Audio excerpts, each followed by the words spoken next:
サーブでコンチネンタルグリップで打てるようになるための方法を解説したいと思います。対象としてはサーブでボールが当てられるようにはなってきたけれども、なかなか強いサーブが打てない、スイングがしっかりできない、あるいはコーチにコンチネンタルグリップを勧められたがなかなかできるようにならないという方へお送りしたいと思います。今回のゴールとしてはコンチネンタルグリップでサーブが打てるようになることです。なぜコンチネンタルグリップが必要かについても解説をしていますので、ぜひご覧ください。まずグリップや打ち方を変えていくときには少しずつ小さい動きでやっていくようにしましょう。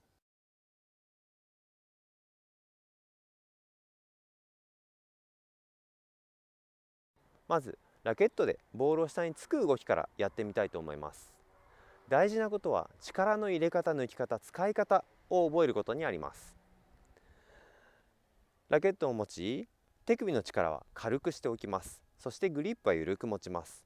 そしてこの状態からまず手首の力をそのまま抜き、ラケットの重さでラケットが落ちていく感じ。はい、このまま手首の力を抜くだけですね。そうするとラケットの重さで落ちていくのがわかると思います。この動きがコンチネンタルグリップでのサーブの動きになります。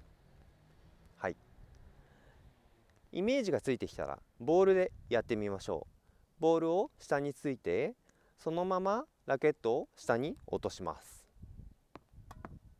はい、決して手首の力でついてはいけません。だらーんと最後ラケットのヘッドが落ちるようにしてください。そのままラケットの重みで落とすだけですね。そのままラケットの重みで落とすだけ。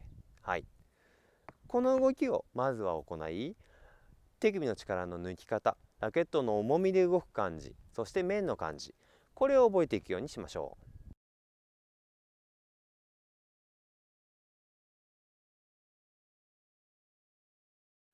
はい、シンプルなボールでできるようになってきたら少しずつ動きを大きくしていきます。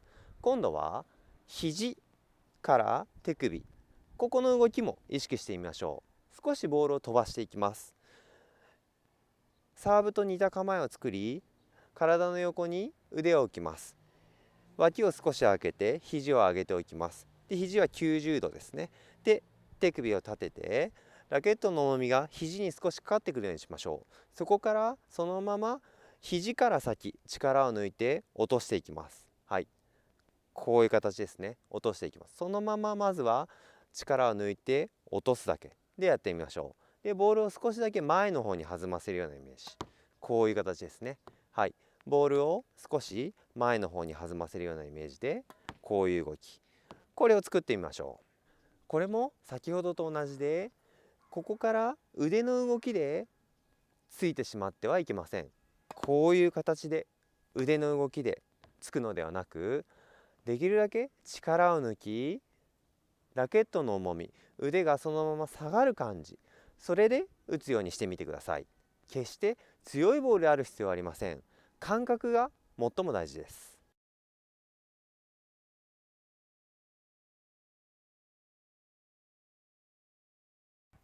肘からの動きができてきたら今度は次のステップです。肘から先を落としていく動き、これを途中で止めてみましょう。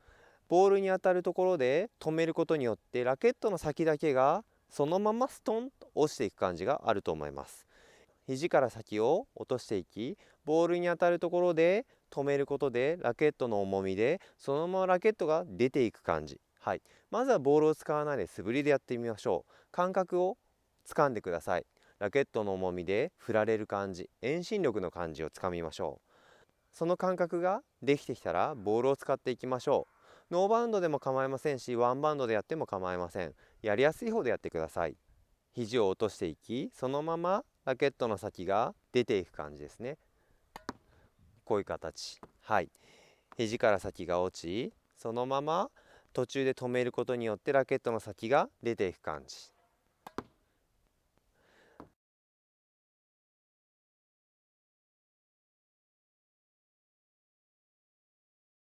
打ち終わった後のチェックポイントとしては、手首より先にラケットヘッドが落ちているようにしてください。これがこのような形で終わっているとここに力が入っているのでラケットの重みが使えていません。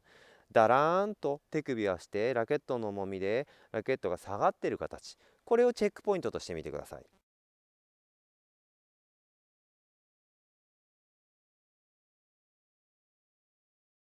この感覚ができてきたら、今度は実際のサーブの動きでやってみましょう。ですが少しずつにしてみてください。いきなり下から始めてしまうと、これまで体に染みついた動きが出てしまいますので、まずは小さく構え、そこから先ほどの肘を動かしていき、そこから腕が出ていって止めてラケットの先が出ていく、はい、この動きだけをやってみましょう。トスは軽く上げます。打点のところに軽く上げ、こうですね。体が回っていき、打点のところで止めることでラケットヘッドが前に出ていく、はい、こういう形でいきます。あくまで軽くやってください。ボールを強く打とうとするとこれまでの動きがどうしても出てきますので、今の感覚、この辺りの腕の感覚、力の使い方を意識するようにしてください。